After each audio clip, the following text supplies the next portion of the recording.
Alors, il y a plusieurs raisons. La première, c'est que ça se met dans le fil de mes expériences pour l'instant. Donc, c'est vrai que je pratique beaucoup le yoga, je m'intéresse à la psychologie, et donc voilà, j'ai l'impression que c'est quelque chose qui est dans la lignée de ce que j'ai commencé. La deuxième chose, c'est que malgré tout, je continue à me sentir vraiment très stressée, poussée un peu par la compétition dans la société, mais aussi mes propres attentes. La chose que je retiens le plus, c'est le non-jugement.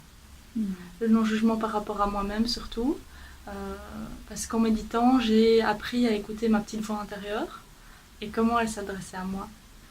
Et de réaliser que c'est pas en étant difficile et dur avec soi-même et en se parlant méchamment qu'on arrive nécessairement à faire les choses mieux ou plus vite. Et l'autre chose, c'est que la méditation, c'est sans doute la seule activité, si on peut dire activité, où on ne peut pas organiser de compétition.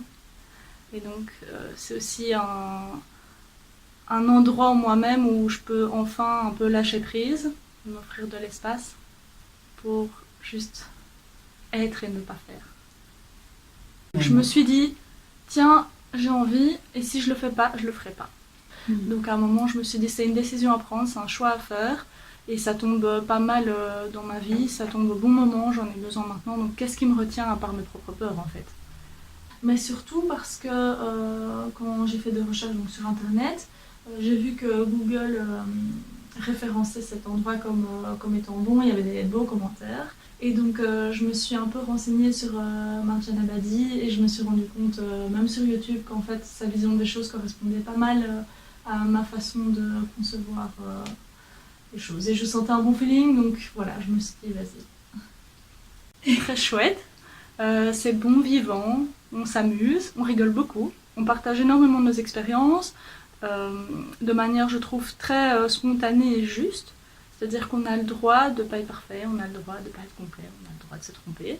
Il y a finalement quelque chose de très humain qu'on ne retrouve pas dans tous les groupes et partout où on va.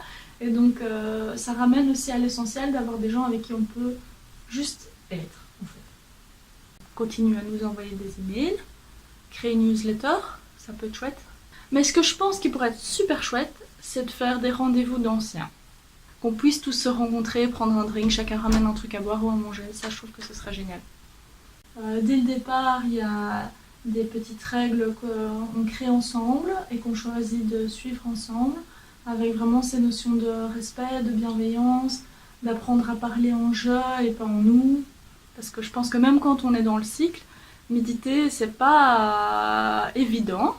Ça demande de l'organisation, ça demande de choisir quelles sont ses priorités au niveau du temps dans une journée, parce que les journées ne sont pas infinies. Simplement, ça demande quand même, comme pour le sport, comme pour aller à la salle, un peu d'investissement. Donc mon message, c'est, si vous avez peur de commencer, ou si vous vous demandez si c'est fait pour vous, mais c'est fait pour tout le monde. Les gens qui ont envie de commencer à méditer ou qui se posent la question, mais est-ce que c'est fait pour moi ou pas? Mais c'est fait pour tout le monde en fait. Aujourd'hui, les gens s'accordent le fait d'aller faire du sport quelques fois par semaine, parce qu'ils veulent prendre soin de leur corps, parce que de nouveau c'est important, mais surtout parce qu'ils ont envie de se sentir mieux, et que donc quelque part la méditation ce serait comme un sport mental. Voilà, on a tous besoin d'être plus concentrés, et plus focus, et plus présent.